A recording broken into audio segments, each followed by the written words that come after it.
Esto es lo más importante que hay que saber en el despertar de este viernes. Ha pasado una larguísima semana desde que Donald Trump llegara a la Casa Blanca. Y como vemos, la agitación sigue muy viva, pero es verdad que la confianza ha vuelto a los mercados. De hecho, llegamos al viernes con futuros americanos prácticamente planos, con el S&P 500 ahí en los cielos, en nuevos máximos históricos en el comienzo del año y con el foco, la mirada puesta en distintos sectores. Hoy, un banco central, el japonés, ha hecho lo que se esperaba de él. Contrapié del resto de los bancos centrales del mundo, ha subido los tipos de interés. 25 puntos básicos, al 0,5%.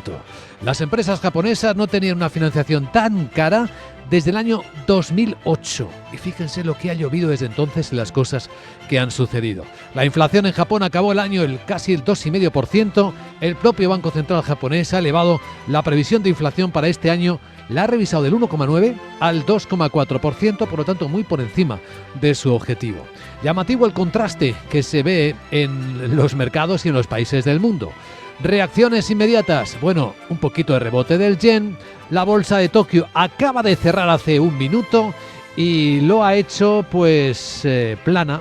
Un ligero descenso finalmente, de 0,1 en este ajuste de última hora que lo deja al índice de referencial Nikkei por debajo de los 40.000 puntos.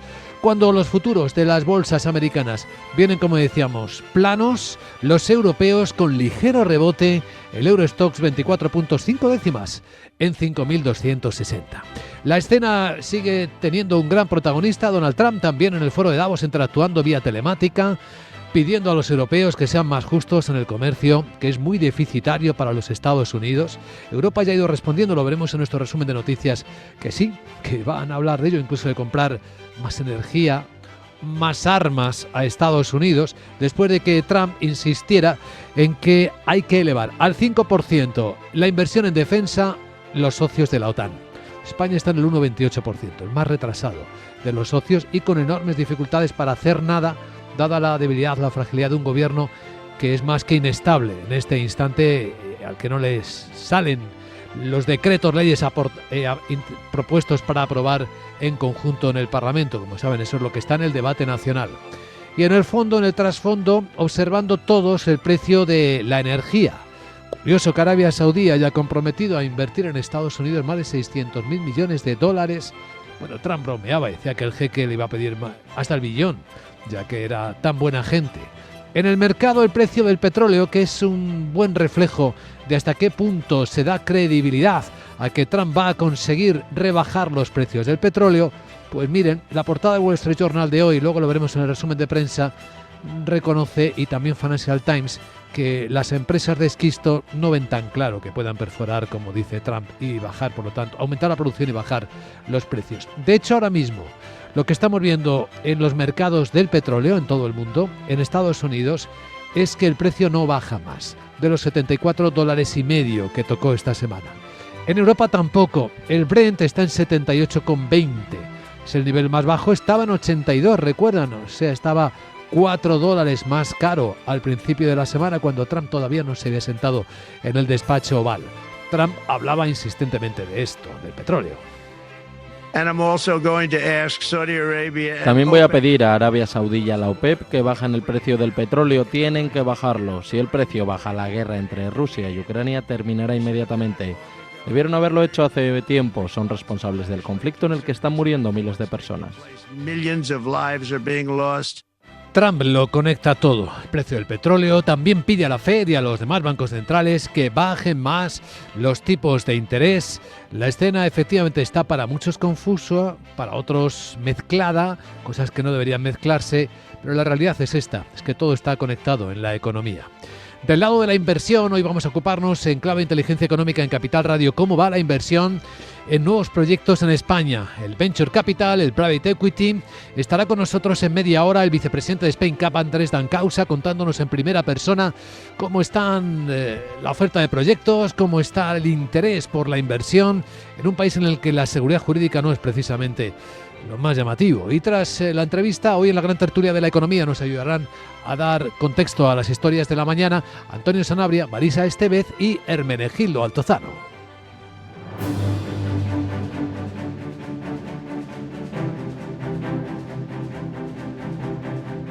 Pues esta es la escena que tenemos en el despertar. En un instante vamos a presentar ya el informe de preapertura de mercados con sus protagonistas, con el permiso de Donald Trump, pidiendo abiertamente a los bancos centrales, empezando por el suyo, Miguel San Martín, buenos días de nuevo, que baje los tipos inmediatamente, que le hagan caso. Asegura que se lo va a exigir al presidente de la FED tras la caída de los precios del petróleo y que los tipos de interés dice que deben seguir esa misma senda. La semana que viene, recordamos, se reúne el Comité Federal de Mercado Abierto. En su intervención en Davos, Trump ha asegurado a los líderes empresariales reunidos que trabaja para revertir la inflación y la inmigración ilegal, al tiempo que quiere impulsar la producción de combustibles fósiles en Estados Unidos. La tasa de inflación que estamos heredando sigue siendo un 50% más alta que el objetivo histórico, la inflación más alta probablemente en la historia de nuestro país. Por esto, que desde el momento en que asumí el cargo, he tomado medidas rápidas para revertir todas y cada una de esas políticas de izquierda radical que han creado esa calamidad, en particular con la inmigración, el crimen y la inflación. Trump ha instado a Arabia Saudí y a la OPEP en general a bajar los precios del crudo y se ha mostrado sorprendido de que no lo haya hecho ya. El presidente también se ha referido a los planes de inversión de 600.000 millones de dólares de Arabia Saudí y le ha pedido que invierta $1 billón. Y la última orden ejecutiva que ha firmado esta noche busca convertir a Estados Unidos en la capital de las criptomonedas. Y ser el líder mundial en lo que concierne a activos digitales. Según la orden, le permite convertir a Estados Unidos en el centro de la innovación en tecnología financiera digital al detener las leyes y regulaciones que han sofocado, dice, la criptoinnovación en administraciones anteriores. Convertir a Estados Unidos en una superpotencia manufacturera y en la capital mundial de la inteligencia artificial y las criptos, dice Trump. La medida autoriza la creación de un grupo de trabajo liderado por el llamado zar de la Casa Blanca en materia de inteligencia artificial y cripto. David Schack, que entre otras tareas va a evaluar la creación de una reserva estratégica nacional de activos digitales. Poco después de la firma, Trump y Slack se reunieron con los líderes de esta industria. Tras su intervención ante el foro de Davos, parecen haberse producido dos cosas importantes. Una, lo estamos viendo en los mercados de China, que suben las bolsas ante lo que parece una menor agresividad en la relación con China. Incluso dijo que le caía especialmente bien el presidente chino Xi Jinping y que se ha llevado muy bien con él, que hablarán. Y respecto a Europa es donde está introduciendo más presión. Insisten que está tratando muy mal a su país con barreras no arancelarias o impuestos como el IVA. Y dice que va a adoptar medidas. Porque cifra en miles de millones de dólares el déficit comercial con la Unión y que nadie está feliz con eso, por lo que va a hacer algo para resolverlo. Ha aprovechado para anunciar el mayor recorte de impuestos de la historia y anima a las compañías a fabricar en el país. Trump lamenta que es difícil competir con la Unión para las empresas de Estados Unidos y que no ve razones para que el proceso de aprobación sea tan lento. También ha mandado otro mensaje pidiendo más gasto en defensa a los países europeos de la OTAN, marcando el objetivo inmediato del 5 y no del 2. Petición que ha sido, parece, bien acogida por el secretario general de la Alianza, Mark Rutte. Primero hay que gastar mucho más dinero y más rápido. Todo el mundo no está en el 2% de gasto. Hay que llegar al 2% en los próximos 2 meses. No podemos esperar más. Y luego tenemos que subir colectivamente y solo citaremos la cifra exacta a finales de año, pero será bastante más que ese 2. Y luego en cuanto a la producción de la industria, estamos realmente mal. Recordamos que España ahora mismo está en el 1,2% y prevé llegar al 2%, no en 2 meses, sino en 2029. Por otra parte, Trump ha afirmado también que está dispuesto a reunirse con Vladimir Putin de inmediato y a negociar un acuerdo de paz en Ucrania y que Volodymyr Zelensky está abierto a pactar con Moscú. Están pasando cosas en Europa ya, en esto de la inversión en defensa. Los ministros de Francia y de Alemania acaban de firmar un acuerdo para construir un nuevo carro de combate. Sebastián Lecornu y Boris Pistorius anuncian que comienza ya la etapa industrial de su proyecto para el sistema de carro de combate del futuro, en el que España sí ha mostrado la voluntad de sumarse. El nuevo vehículo está identificado por las siglas MGCS y va a reemplazar a los Leclerc franceses y a los Leopard alemanes. Los 3 países planean también la fabricación conjunta de un moderno avión de combate. Y otro cambio profundo en Europa. Italia acaba de presentar un proyecto para desarrollar energía nuclear sostenible, que estaba prohibido desde el año 87. Su ministro de Medio Ambiente y Seguridad Energética señala que será clave para reducir el coste de la energía, lograr la independencia y alcanzar los objetivos de descarbonización para 2050. El plan espera estar implementado en su totalidad ya en el año 2027. Y del lado de España, ¿qué hay de nuevo tras el debate encendido y muy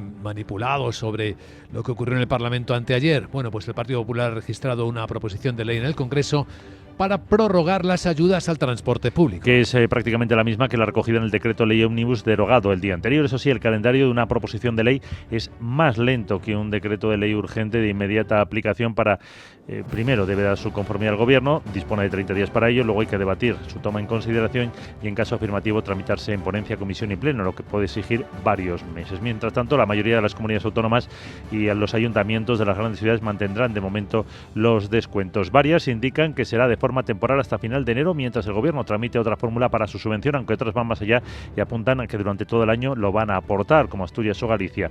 ¿Quién no puede? Castilla-La Mancha, lo dice su vicepresidente segundo, José Manuel Caballero. Es imposible que el Gobierno de Castilla-La Mancha se haga cargo de los costes que va a dejar de financiar el Gobierno de España, el Ministerio de Fomento, en relación con el transporte, porque no está presupuestado y porque es una cantidad importante. Andalucía mantendrá su bonificación adicional del 20%, al igual que Madrid, donde los abonos de transporte público seguirán contando con el descuento del 60% de momento, ya que cifran en la región que le supone 1 millón de euros más cada día. Veamos ahora la agenda, actualizada con Sara Bot, nuestra querida redactora robot. ¿Qué tal, Sara? Muy buenos días de nuevo.